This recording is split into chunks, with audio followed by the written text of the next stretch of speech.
Hey YouTube, Piping Redbeard.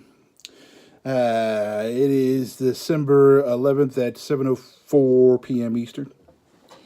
A little different perspective this evening. I'm sitting in my office slash unfinished basement slash work area. I have some interesting. I really been sitting back here tonight. It's really cold outside, so I wasn't going to do that. But I'm trying some Jolly Old Saint Nick from Cornell&Diehl, right? So we're going to do a little sniff of that, and then I will show you this. I was telling my wife I need to get a piece of leather or something and make it like a tobacco tray, because you can buy them off of Etsy and stuff, but they're just, I think it's appalling how much they try to charge for that. So what she did was, there's a USPS box, and we just used duct tape around the inside to kind of seal it up. It works. The only downside is that the black is a little hard to see unless you got some direct lighting. And as you can see in my office here, I use all these vintage bulbs, so it's not as I don't really like it bright, so it's a little hard to see the tobacco in this, but it does work and it's okay. So let's see about this. Oh, I'm going to use my Mr. Brog 62 Black Cabba. Yeah. I haven't been really enjoying this pipe very much here lately.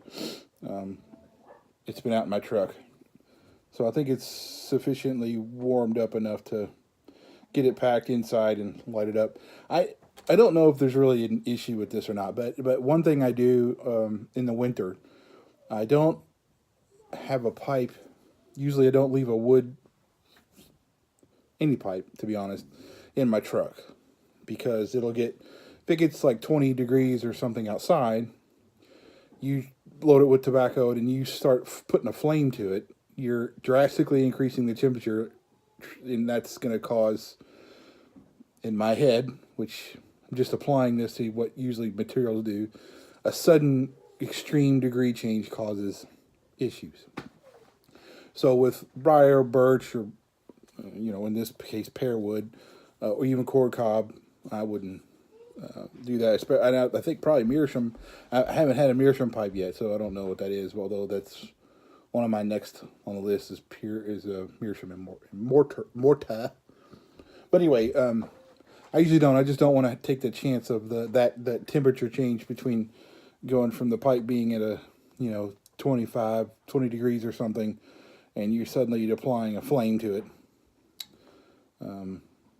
It's bound to cause, if there's any kind of deformity in that wood and that grain or something, you're really taking a chance. But anyway, so I got this warmed up. It's now room temperature, and this stuff. So I'm not really an aromatic guy that much. I do smoke a little bit of it, as you guys know. I do lane 1Q here and there, and lane BCA, that kind of stuff.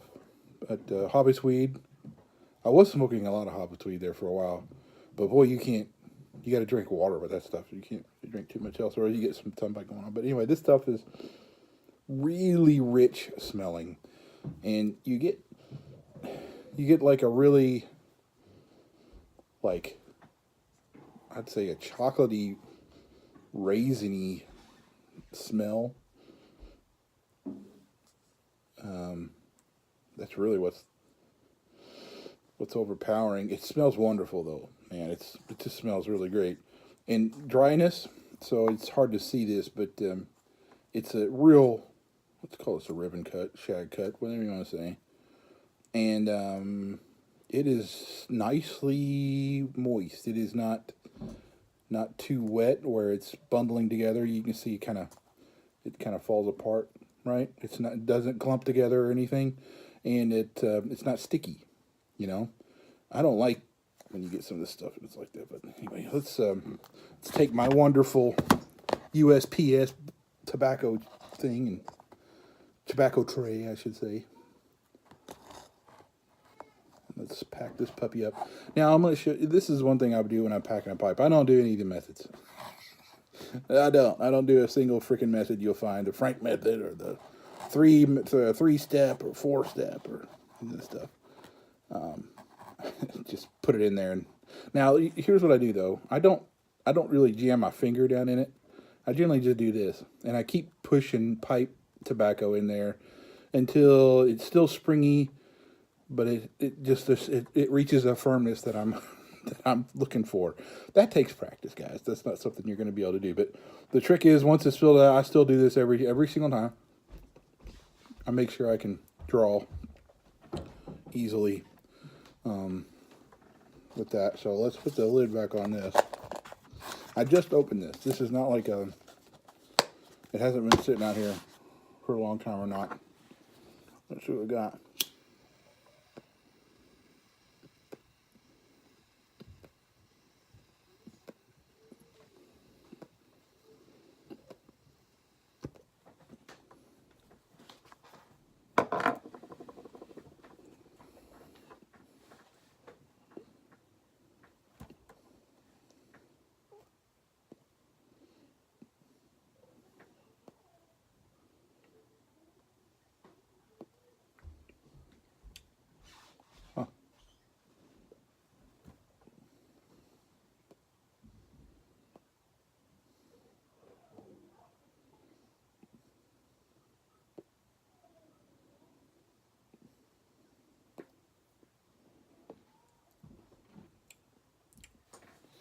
You know, when I smelled it, I thought that was going to be a lot sweeter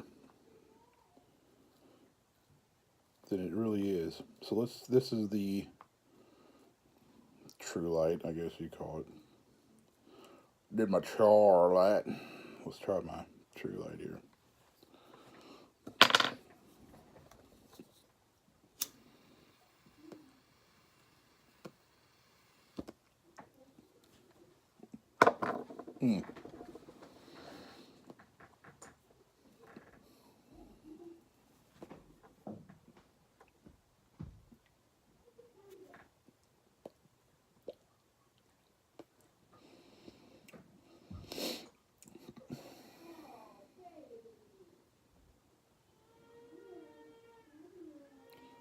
My little girl just fell in the bathtub.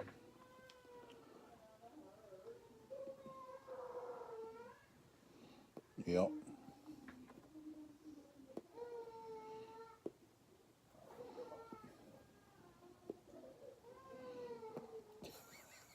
Sorry, guys. It's a little distracting here and here. She's 2. Probably tried to stand up in the bathtub and fell. So here's some.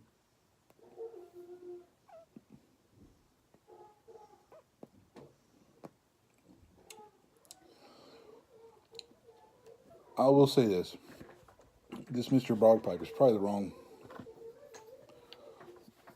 I wouldn't say the wrong pipe, but it doesn't. How should I put this? This particular pipe does not bring out all the nuances of a tobacco. It smokes really well. It's light, but it's not like you're gonna get everything out of that blend you want. So probably the wrong one for this.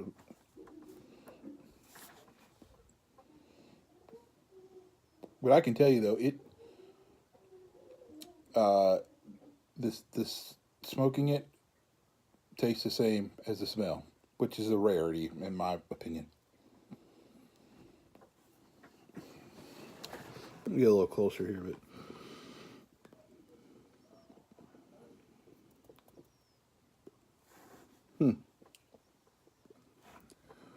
it's not too sweet. It's just, I mean, it's like a toffee chocolate raisin. You can, I taste Virginia for sure. Let's see what this says. I'm never going to be able to read that with no light. I don't have a flashlight down here now. I may.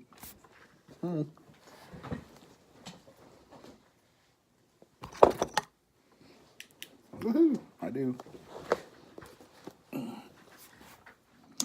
Now, put this over here. Virginias, black canvases, and a hint of Perique. Oh, orange liqueur and hints of ginger.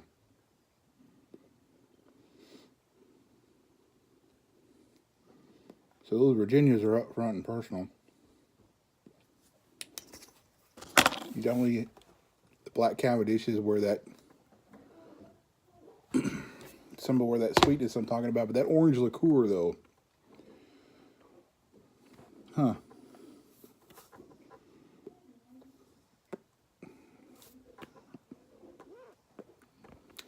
I guess you can tell there's like a citrusy back into that, but it's really subdued, and I think that's a good thing.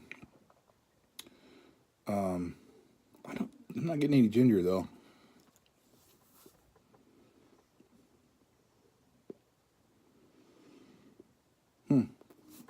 But honestly though, that's a really well done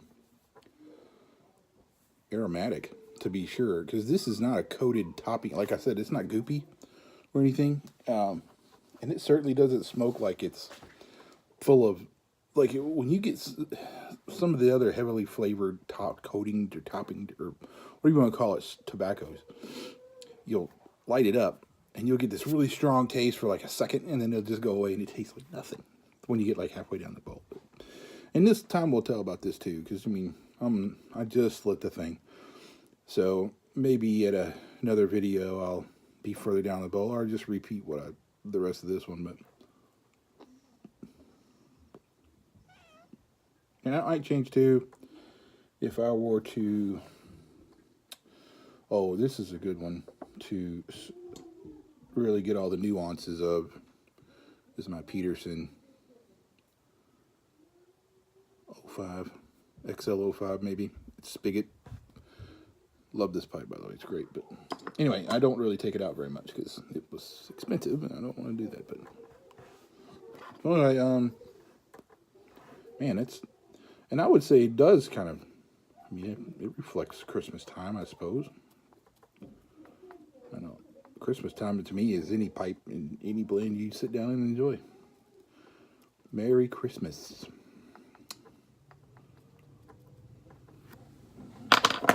Ordered my my goofy Christmas sweater today from libertyjunkies.com. It says taxation is theft with all kinds of bells and whistles around, you know, mistletoe and all that crap around it. I figured I'd really start an argument this year. Why not?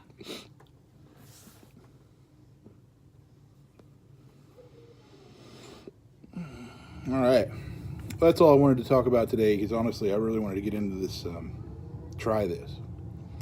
And I don't do a lot of these where I, for the first time, do something. You know, I showed you the corncob pipe of the year, and actually there is a plum pudding first tin opening and everything that I did probably 6 months ago, and I have yet to edit it and put it up here. Sorry. Maybe that's what I'll get to. So anyway, see you YouTube later.